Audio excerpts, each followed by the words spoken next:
안녕하세요, 묘한의사입니다.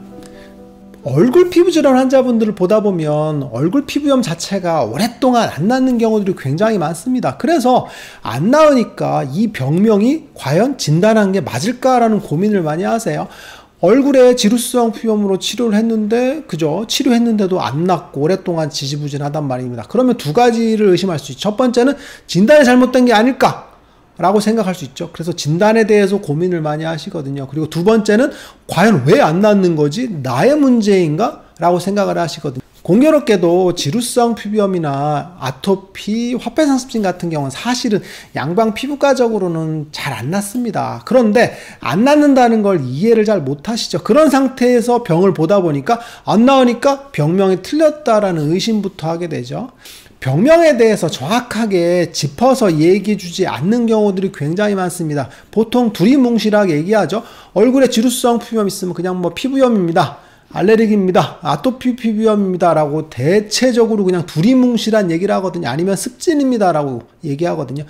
대체적으로 보면 얼굴을 딱 보게 되면 사실은 병명을 쉽게 알 수는 있어요. 그죠? 굉장히 어렵지는 않습니다. 그냥 딱 보면 알 수 있거든요. 그런데 일반인들 눈에는 그게 딱 보면 알기가 어려울 수도 있거든요. 그래서 일전에 제가 코 주변에, 코 밑에 빨가면 지루성 피부염입니다 라고 얘기를 했거든요. 그런데 이렇게 진단했을 때도 거의 대부분 맞습니다. 왜 그러냐면 심플한 게 사실은 굉장히 합리적일 수 있거든요. 그런데 오늘 이 시간에는 그러면 얼굴 부위의 특징에 대해서 한번 얘기해 볼 거고, 그 특징을 보이면 그 병명으로 진단하는 쉬운 방법을 알려드릴 거예요. 그러면 피부염의 원인을 한번 따져볼게요. 지루성 피부염은 제가 열대사장애에 의해서 발생한다 그랬죠. 그래서 열대사장애를 치료해 주는 게 중요하다고 했죠. 그리고 아토피 피부염은 알레르기성 만성습진이라고 그랬죠. 그래서 알레르기인자와 만성습진인자를 치료해 주면 된다 그랬고, 화폐상습진은 체액정체라고 했죠. 그리고 접촉성 자극 피부염 같은 경우는 이제 접촉된 자극, 알레르기 인자에서 발생한다라고 보시면 되는데, 이 네 가지가 얼굴에 발생하는 습진의 거의 대부분이라고 보시면 될 것 같아요. 그러면 지루성 피부염이 얼굴에 생길 때는 어느 부위에 생길까요? 굉장히 간단합니다. 지루성 피부염이기 때문에 지루 부위에 생기는 거죠. 지루 부위라는 건 뭐냐면 피지 분비가 많이 분비되는 부위를 의미하는 겁니다. 그러면 우리 몸에서 피지 분비가 가장 많이 되는 부위는 어디겠어요? 그죠? 두피입니다. 그래서 지루성 피부염은 두피에 제일 많습니다. 우리가 머리를 하루만 안 감으면 어떻게 되겠어요?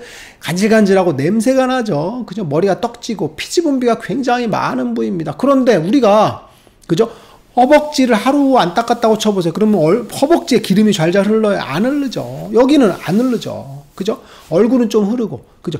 피지 분비가 많이 분비되는 데는 머리죠. 그래서 지루성 피부염 머리에 제일 많이 발생을 합니다. 그럼 얼굴에서는 어디에 발생을 할까요?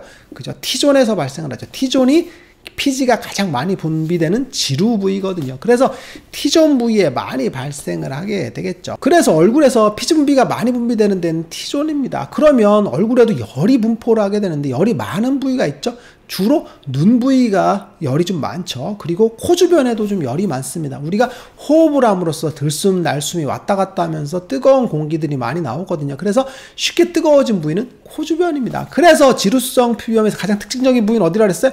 코 주변입니다. 그래서 코 옆에, 콧볼 주변이 빨갛고 그러면 지루성 피부염일 가능성이 굉장히 높다 그랬죠. 그리고 입 주변 밑에도 이런 식으로 띠를 두르는 형태가 특징적이라고 했습니다. 그리고 인당 주변에 빨간 형태, 이런 형태가 지루성 피부염일 특징적인 부위라고 보시면 될 것 같은데, 대체적으로 T존과 일치를 하죠. 그리고 또 많이 발생하는 부위는 귀에 피지 분비가 많이 분비되니까 귓바퀴 부위에도 많이 생기죠. 그래서 귓밥이 많거나, 그죠? 귀 주변에 기름이 많이 끼는 형태들도 보이게 되겠죠. 그래서 지루성 피부염의 얼굴 부위 중에서 T존 부위, 그래서 코 주변과 입 주변 중심으로 피부염이 발생한다고 한다면 지루성 피부염을 가장 먼저 의심할 수가 있겠죠. 그리고 아토피 피부염을 한번 볼게요. 아토피 피부염은 알레르기성 만성습진이라고 했죠. 그죠? 알레르기 인자가 피부를 통해서 들어오게 되고, 그 다음에 만성습진의 인자를 통해서 피부염이 심해지게 된다라고 보시면 되는데, 아토피 피부염은 대체로 접히는 부위에 생긴다 그랬죠. 그래서 목이라던가 팔 내측이 주로 생깁니다. 그런데 얼굴에도 생기는 경우가 많죠. 그래서 얼굴 아토피는 알레르기가 많이 들어올 수 있는 부위에 생깁니다. 그러면 알레르기가 잘 들어올 수 있는 부위는 어디라고 했어요? 그죠? 눈 주변이라고 했죠. 눈 주변에 점막이 얇거든요. 피부가 얼굴에서 제일 얇은 부위는 어디예요?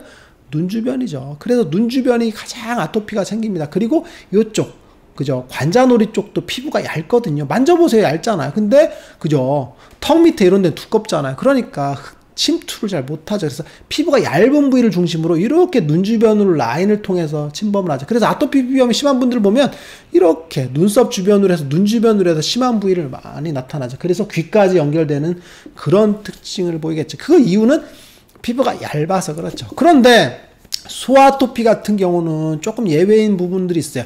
눈 주변에도 잘 생기고 볼에도 잘 생기죠. 볼에 잘 생기는 이유는 애들이 이제 그죠, 우유 같은 걸 먹거나 과자 같은 걸 먹거나 아니면 이제 그런 알레르기 음식을 먹게 되면 입에 그죠, 끼죠. 그래서 입의 점막을 통해서 흡수되는 그런 부분. 그래서 볼이 빨간 형태들이 생기는 건 그죠, 알레르기 음식에 의한 음식물 학원에 의해서 발생한다라고 보시면 될 것 같아요. 그래서 아토피 비염이 얼굴에 생기는 부위는 눈 주변, 그죠? 그리고 꼬마애들 같은 경우는 볼 주변이 발그스름한 경우들이라고 보시면 될 것 같은데, 꼬마애들 같은 경우는 지루성 비염이 잘 안 생기죠. 그러니까 꼬마애들이 볼이 붉다고 한다면 아토피 비염을 의심할 수 있겠죠. 그리고 화폐상 습진인데, 화폐상 습진 같은 경우는 이제 체액 정체라고 했죠. 체액 정체를 다른 말로 얘기하면 그죠, 몸에 수분들이 저류되는 형태거든요. 수분이 저류된다 그러면 가장 먼저 생각할 게 뭐겠어요? 아, 부종과 비슷하구나 라는 걸 생각할 수 있죠. 그럼 우리가 라면을 먹고 잤어요. 그러면 얼굴이 부어요. 그럼 어디가 부어요? 그죠, 제일 많이 붓는 데는 눈, 그리고 볼 라인으로 많이 붓습니다. 그래서 측면 쪽으로 많이 붓게 되죠. 그죠? 입술이 붓진 않잖아요. 그죠? 옆에 라인 쪽으로 공간이 넓으면서 수분이 잘 보일 수 있는, 그래서 그죠? 얼굴이 부었을 때 이쪽에 마사지를 해주는 이유가 되겠죠. 그래서 화폐상 습진이 얼굴에 생기는 경우들은 보통 볼 주변 옆으로 해서 이런 식으로 많이 생기는 특징을 보이게 되겠죠. 그리고 또 하나 생기는 부위가 하나 있어요. 약간 예외적인 부분은 입술이죠. 그래서 구순염 같은 경우는 화폐상 습진에 의해서 입술이 그죠, 터지는 형태들이 굉장히 많은 그런 특징을 보이게 되겠죠. 그리고 접촉성 피부염 같은 경우는 특별한 패턴을 그리진 않아요. 예를 들면 화장품을 발랐어요. 그러면 접촉성 피부염이 생기겠죠. 그럼 바른 부위에 생깁니다. 그래서 입술에 립밤을 발랐더니 입술이 부어. 그럼 립밤. 그죠? 아이섀도우를 발랐더니 그죠, 눈이 부었어. 그러면 눈이 부은 거죠. 그래서 바른 부위에 생기는 건 접촉성 피부염이라서 특정 부위에 생기지는 않는다라고 보시면 될 것 같아요. 오늘 이 시간에는 얼굴 피부염의 부위별 특징을 한번 알아봤어요. 그 부위에 발생을 하면 그 피부염일 가능성이 굉장히 높다라는 걸 이해하시면 병명이 뭔지에 대해서 헷갈릴 이유는 별로 없습니다. 그래서 지루성 피부염 같은 경우는 코 주변에 붉어지는 형태, 그리고 입 주변에 노란 각질들, 그리고 T존에서 홍조들이 생기거나 가려운 특징들을 보이게 되고, 아토피 피부염 같은 눈 주변이 쉽게 붉어지는 형태, 그리고 귀까지 연결되는 형태, 그리고 화폐상 습진은 옆에 그저 수포 같은 것들이 생기면서 그저 진물이 나는 형태들, 이런 특징을 보인다라고 보시면 될 것 같아요. 묘한 의사에게 궁금한 것 있으면 댓글로 남겨주세요. 영상을 통해서 답변하겠습니다. 빠잉!